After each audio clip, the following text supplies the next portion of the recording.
고관절 인공관절 수술한 환자의 후유장애 보험금 처리 사례입니다.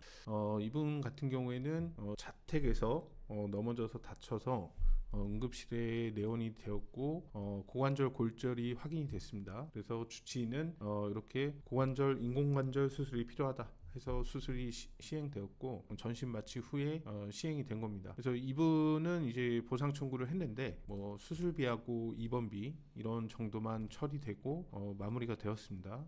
이 인공관절 수술 같은 경우에는 이 지금 현재 후유장애에서는 20% 정도 해당이 될 수가 있고, 옛날 2018년도 4월 1일 이전 그리고 2005년 이후 요때 후유장애에서는 30% 정도 이렇게 해당이 될 수가 있습니다. 그리고 옛날 그 생명보험 후유장애에서는 4급 장애에도 해당이 될 수 있습니다. 네, 보험사에 따라서 심사 방식이나 이런 건 좀 다르지만 이분 같은 경우에는 여러 곳에 이제 보험에 가입이 되어 있었는데 이 수술 자체를 후유장애 대상이다 이렇게 본 회사는 단 한 곳도 없었습니다. 그래서 저희가 이거를 전체적으로 기록이나 이런 것들을 보고 다시 진행을 해서 후유장애 보상 처리가 됐는데, 이게 그 후유장애는 그냥 진단서나 이런 게 있으면은 그냥 아무런 태클이나 이런 것도 없이 그냥 처리를 하는 게 아니라 실무적으로 따지는 여러 가지 기준들이 있습니다. 그리고 이게 같은 수술을 받았다 하더라도 사람마다 장애보험금 가입돼 있는 형태가 다릅니다. 어떤 사람 같은 경우는 상해 후유장애 1억 원에 가입돼 있고, 어떤 사람은 재후유장애 5천만 원에 가입이 돼 있고, 어떤 사람은 상해나 재해는 아무것도 없이 질병만 1천만 원에, 여러 가지 이제 그 사람마다 가입 형태가 좀 다릅니다.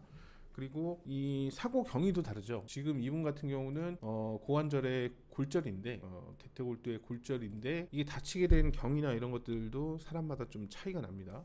그리고 환자가 기존에 갖고 있었던 병력, 예를 들어서 골다공증이라든지 기저질환 이런 것들에 따라서 그런 게 없다 하더라도 골밀도 수치가 굉장히 낮아져 있다든지 여러 가지 차이가 이제 발생을 하게 됩니다. 그리고 인공관절 수술은 이 사례처럼 이렇게 골절로만 하는 게 아니라 관절염이라든지 대퇴골두의 무혈성 괴사라든지 여러 가지 이제 원인으로 하기 때문에 장애 발생의 원인에 대해서도 사람마다 좀 차이가 발생을 하게 됩니다. 그래서 요 사례 같은 경우는 저희가 기록이랑 이런 것들을 다시 분석을 해서 후유장애 대상이 된다고 판단했고 상해 쪽으로 진행을 했습니다.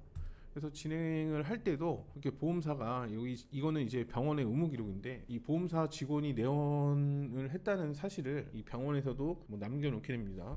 그리고 방사선 판독 소견을 문의했고, 보험사에서 만들어온 진료 확인서, 여기에는 이제 여러 가지 이제 질문들이 있겠죠. 그래서 이런 부분들을 이 병원에 가서 주치의한테 면담을 해서 받아갔다는 사실이 나와 있습니다. 그리고 장애지급률은 이견이 있을 때 이렇게 환자를 치료한 이 의사한테만 묻는 게 아니라 다른 병원에 가서 감정을 받는다든지 의료자문을 한다든지 이런 것들을 할 수 있는 약관 규정이 아예 들어가 있기 때문에 이거는 이제 다른 보험금하고는 좀 다르죠. 그래서 이런 부분 때문에도 불인정되거나 장애 지급률이 아예 삭감되거나 청구한 게 아예 부지급되거나 이런 사례들이 많이 있습니다. 그래서 같은 고관절에 대한 수술을 받았어도 케이스마다 이제 준비해야 될 사항은 차이가 있고, 이 가입되어 있는 장애 형태나 종류, 보험금 이런 것도 좀 차이가 있는 데다가 환자의 상태하고 수상 경위, 그다음에 기저질환 여부, 골밀도, 그다음에 외상 기여도 이런 것들 여러 차이가 있기 때문에 이런 것들은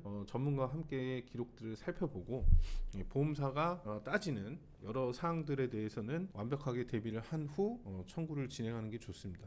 이게 아주 기본적인 내용들입니다, 이 보상 실무에서는. 근데 이제 일반 가입자가 이런 내용들을 잘 알기는 어렵죠. 그리고 이렇게 따지는 쟁점들은 그냥 넘어가는 경우가 없습니다. 그럼에도 불구하고 아무런 준비도 하지 않고 대비도 하지 않은 채 보상 청구를 하게 되면은 좋지 않은 결과를 얻을 수가 있습니다. 그리고 이런 결과를 얻게 되면은 한번 이런 결과 나오면은 그냥 보험사가 임의적으로 안 된다 이렇게 얘기를 하는 게 아니라, 이 가입자들이 이의 제기하고 분쟁 제기를 한다는 거를 보험사도 모르는 게 아니기 때문에 어느 정도의 대비를 한 후에 이런 부지급이나 삭감 안내를 하게 되는데, 이런 자료들이 있을 때 분쟁을 시작하는 거하고 깨끗한 상태에서 시작하는 거하고는 당연히 결과에서도 차이가 발생합니다. 그래서 뭐 나한테 불리한 증거라든지 이런 것들은 보험사가 이렇게 수집을 하게 되면은 이게 끝까지 따라다니는 분쟁에서 끝까지 따라다니는 걸림돌이 됩니다. 감사합니다.